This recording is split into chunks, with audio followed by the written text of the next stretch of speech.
స్వరూపం ఈ తల్లి యొక్క కార్యక్రమం ఎలా ఉంటాయో కామాక్షి అమ్మవారి యొక్క కార్యక్రమం అమ్మవారి యొక్క ఆవిర్భావం కూడా ఇంచుమించు అలాగే ఉంటాయి.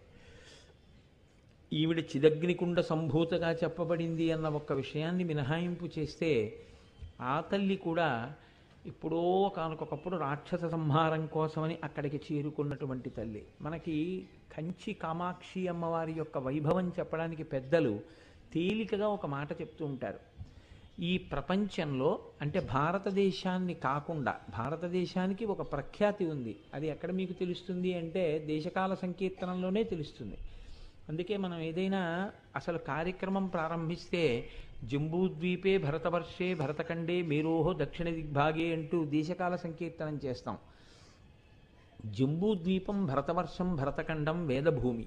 ఇక్కడ ఒకానొకప్పుడు ఇంద్రుడు విడిచిపెట్టినటువంటి మృగం పరిగెత్తింది.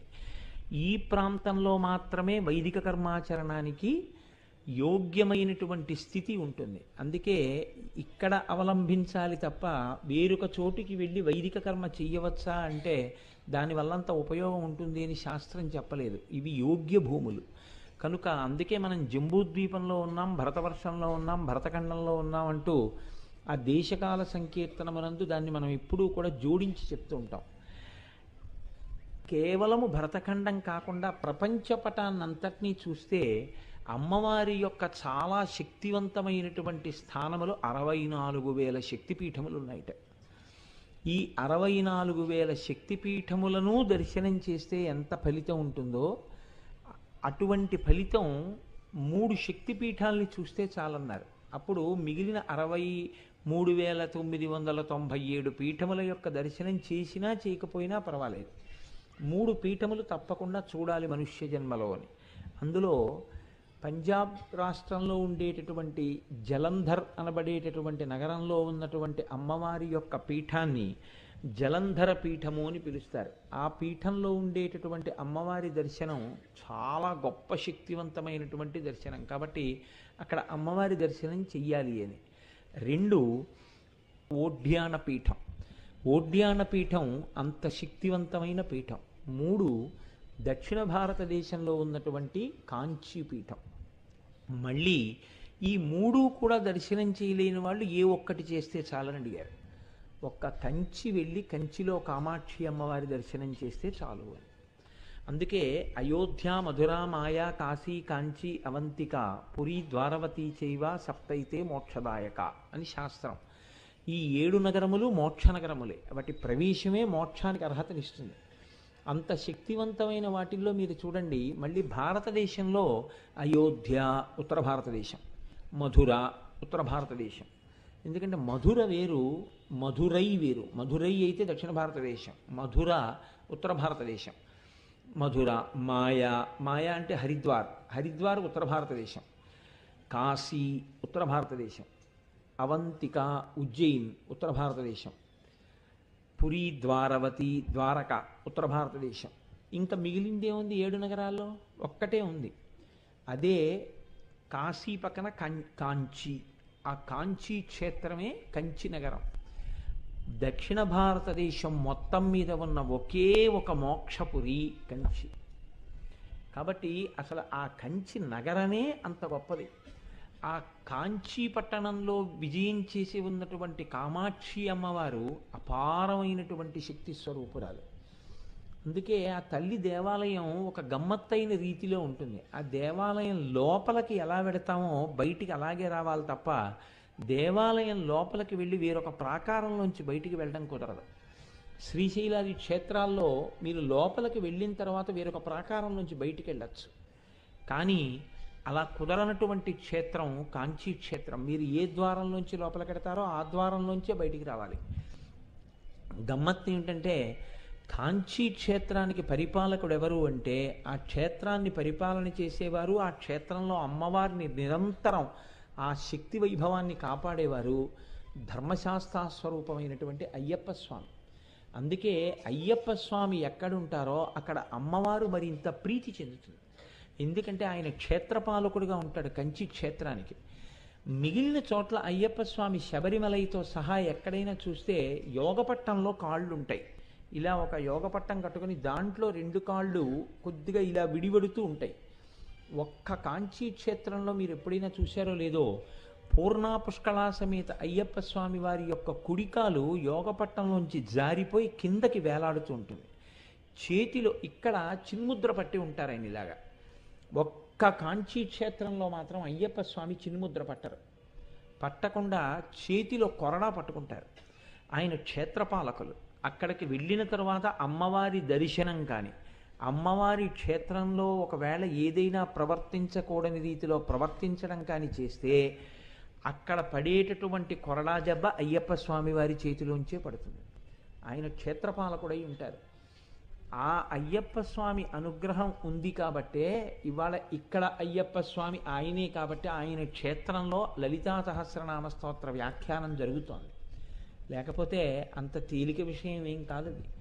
కాబట్టి మహానుభావుడు కాంచీ క్షేత్రానికి పరిపాలకుడై ధర్మశాస్త్ర ఉంటారు. మీకు వారాహి దేవాలయం, రాజశ్యామల దేవాలయం కూడా ఏకకాలంలో చూడ్డానికి వీలైనటువంటి క్షేత్రం ఒక్క కాంచీ క్షేత్రమే. కంచిలోనే రాజశ్యామలకి దేవాలయం ఉంది, వారాహికి దేవాలయం ఉంది. అక్కడ ఉన్నటువంటి అమ్మవారు రాజశ్యామల 8 చేతులతో వీణ పట్టుకొని ఉంటుంది. అపారమైనటువంటి బుద్ధిని కటాక్షిస్తుంది, గొప్ప జ్ఞానాన్ని ఇస్తుంది. రేపు మీకు బహూకరించబోయేటటువంటి మూర్తుల మీద ఉండే రాజశ్యామల కూడా అలాగే ఉంటుంది. బుద్ధిస్వరూపిణి అయి విద్యాస్వరూపిణి అయి ఉంటుంది ఆ తల్లి. అంత గొప్ప క్షేత్రం ఆ క్షేత్రం. కాంచీ క్షేత్రంలో అమ్మవారి యొక్క గొప్పతనం ఏమి, అసలు దానికి కాంచీ అని పేరు ఎందుకు వచ్చింది అంటే, ఈ లోకంలో పుట్టిన వాళ్ళందరూ ఆవిడ బిడ్డలే అని చెప్పడానికి మొన్నటి రోజున మీకు నేను ఆ రత్నకింకిణికారమ్య రచనాదామభూషిత అన్న నామం దగ్గర వివరణ చేసి ఉన్నాను. అమ్మవారి యొక్క నాభీస్థానం ఎక్కడికి వస్తుందో కంచి అక్కడ ఉంది క్షేత్రం. మనందరికీ అమ్మవారితో నాభీ సంబంధం ఉంది. నాభీ సంబంధం తెగినా హృదయ సంబంధం ఉంది. ఆవిడ మనకి కన్న తల్లి. కాబట్టి కాంచి దేశపటాన్నంతటినీ ఒక అమ్మవారిగా చూస్తే అమ్మవారి యొక్క నాభీ ప్రదేశం ఉన్నటువంటి క్షేత్రం కంచి క్షేత్రం. అక్కడ ఉత్తర భారతదేశంలో హిమాలయాల్లో ఒకప్పుడు కాత్యాయనుడు అనేటటువంటి మహర్షి పరమశివుడి గురించి తపస్సు చేశాడు. శంకరుడు ప్రత్యక్షమై నీకేం కావాలని అడిగాడు. నాకు అమ్మవారిని నా కూతురిగా చేసుకోవాలనుంది అని కోరిక వెలిబుచ్చాడు. నీకు తప్పకుండా నీ కోరిక నెరవేరుతుంది అని ఈశ్వరుడు అంతర్ధానమయ్యాడు. ఆయన అలాగే అనుష్ఠానాన్ని కొనసాగిస్తున్నారు. ఒకరోజు బోసి నవ్వులు నవ్వుతూ అత్యంత సౌందర్య రాశి అయిన ఒక చిన్న పిల్ల ఆయన కన్నులు మూసుకుని ఉండగా పాక్కుంటూ వచ్చి ఆయన తొడల మీద చెయ్యి వేసి ఆయన్ని బహిర్ముఖుణ్ణి చేసింది. ఆయన కన్నులు విప్పి చూసేటప్పటికీ ఆయన గుర్తించారు, ఆ త్రిపుర సుందరి, ఆ జగదంబయే తనకి కూతురుగా వచ్చి ఒడిలో ఆడుకుంటోంది అని.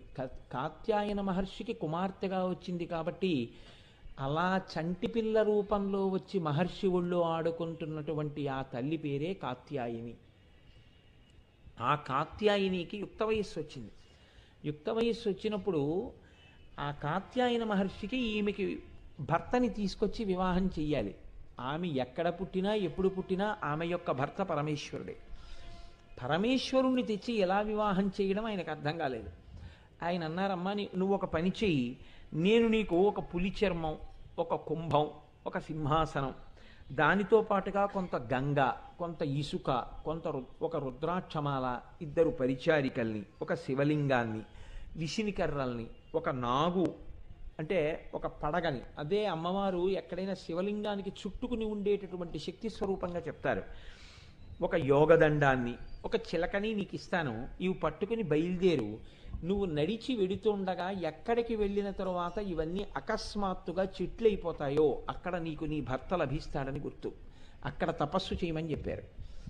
చెబితే అమ్మవారు బయలుదేరి వెడుతుండగా కాంచీ క్షేత్రం దగ్గరికి వచ్చిన తర్వాత అవన్నీ చెట్లయిపోయాయి. చెట్లయిపోతే అమ్మవారు గుర్తించింది, ఇక్కడే నాకు నా భర్త లభిస్తారు అని. అక్కడ కూర్చుని ఆవిడ చేతులతో ఆవిడ ఇసకని దగ్గరికి తీసి సైకతలింగాన్ని చేసింది. ఆ సైకతలింగం చేసి ఆ సైకతలింగానికి రోజు అభిషేకం చేసి ఆరాధన చేసేది. ఈశ్వరుడు ఎప్పుడూ పరీక్షిస్తుంటాడు ఆవిడ వైభవాన్ని ప్రకటింప చేయడానికి. ఆవిడ్ని పరీక్షించడం ఆయన ఉద్దేశ్యం కాదు. ఆ పక్కన ఉండేటటువంటి వైఘై గంగానది పొంగి ఆ నీటి ప్రవాహం ఈ సైకతలింగం మీదకి వస్తుంది. సైకతలింగానికి తగిలింది. ఆవిడ వెంటనే తన దగ్గర ఉన్నటువంటి పరిచారికల్లో ఒక ఆమె కాళి, ఆ కాళిని ప్రార్థన చేసింది. ఆమె తన బాహువులన్నిటితో గంగని అడ్డినా ఆ వైఘై ప్రవహించి లోపలికి వస్తోంది. అప్పుడు ఆవిడ కాంచిలో ఉన్నటువంటి వరదరాజస్వామిని ప్రార్థించింది. శ్రీ మహావిష్ణువు ఆ గంగా ప్రవాహాన్ని ఆపారు. అప్పుడు ఆ తల్లి సైకతలింగాన్ని కౌగిలించుకుంది. ఆ శివలింగ స్వరూపం ఏమైనా అయిపోతుందేమో. అందుకే మీకు కాంచీలో ఉన్నటువంటి శివలింగం అమ్మవారి చేత కౌగిలింపబడినదిగా మీకు కనపడుతూ ఉంటుంది. అక్కడ దర్శనం అంతా అలా ఉంటాయి, అక్కడ ఉండే మూర్తులు. అందులోంచి పరమశివుడు ఆవిర్భవించాడు. ఆవిర్భవించి ఆమెను స్వీకరించాడు ఏకామ్రేశ్వరుడు అన్న పేరుతో. అక్కడ వేదము చెట్టుగా వచ్చింది. ఆ వేదము చెట్టుగా రాబట్టే 4 కొమ్మలు 4 రకాలైనటువంటి మామిడి పళ్ళు పండుతాయి. 4 కొమ్మలకి పండిన మామిడి పళ్ళు 4 రుచులతో ఉంటాయి. ఆ మామిడి పండు నిస్సంతులైనటువంటి స్త్రీలు కానీ పురుషులు కానీ తీసుకుంటే బిడ్డలు పుడుతూ ఉంటారు. అంత పరమ పవిత్రమైనటువంటి వృక్షం. ఆ మామిడి చెట్టు కింద కూర్చునే అమ్మవారు తపస్సు చేసింది. అక్కడే ఈశ్వరుణ్ణి భర్తగా పొందింది. అందుకని అది ఏకామ్రేశ్వర క్షేత్రమై శివకంచి కంచి కామాక్షి అయి అమ్మ అక్కడ వెలిసింది. అమ్మవారి పూజా విధానాన్ని రూపకల్పన చేసినటువంటి వ్యక్తి దుర్వాసో మహర్షి.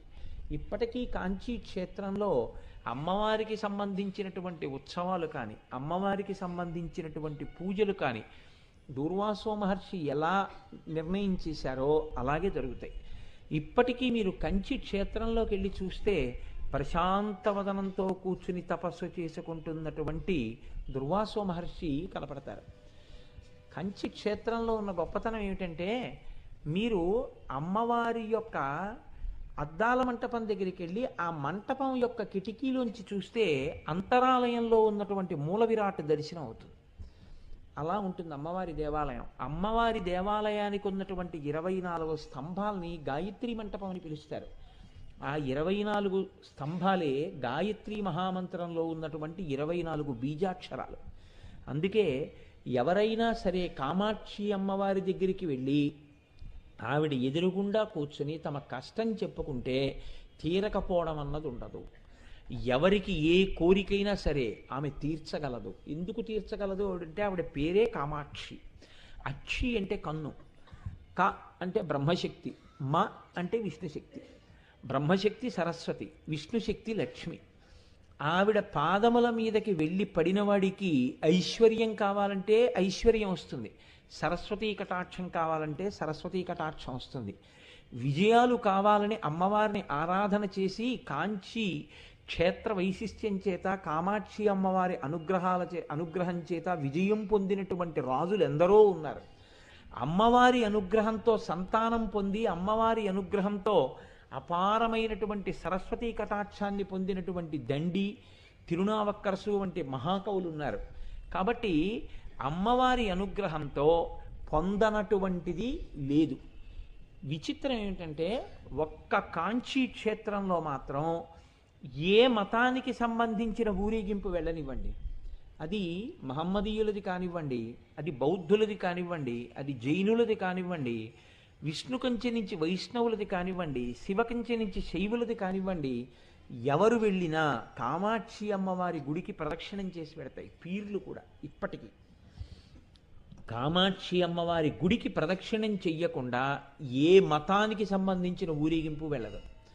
అంత శక్తివంతమైనటువంటి క్షేత్రం. అందుకే అమ్మవారు అక్కడ కామాక్షి అయితే ఆవిడ మారు పేరు కామకోటి అని చెప్తారు. అందుకే కంచిలో ఉన్నటువంటి శంకరాచార్య పీఠానికి కామకోటి పీఠం అని పేరు. కామకోటి అంటే కోటి అంటే హద్దు, కామము అంటే కోరికే. ఆమె ఎందుకు కామాక్షి కామదాయిని అవుతుంది అంటే ఆమె యందు సరస్వతీ శక్తి, లక్ష్మీశక్తి, ఆమె యందే పార్వతీ శక్తి, 3 శక్తులు కలిగి ఉన్నటువంటి మూలపుటమ్మ. కాబట్టి ఆవిడ ఏదైనా ఇవ్వగలదు. ఆ కామాక్షి కామదాయిని, కోరిన కోరికలు తీరుస్తుంది. ఆ తల్లి అనుగ్రహం ఎంత గొప్పగా ఉంటుంది అంటే ఒక్కసారి అమ్మవారి దేవాలయ ప్రవేశం చేసి నమస్కరించినటువంటి వాడు నేను ఇది పొందలేకపోయాను అని వెనక్కి వచ్చినటువంటి సందర్భం ఉండదు. నిజాయితీగా ప్రార్థన చేయడం అన్నది జరిగితే.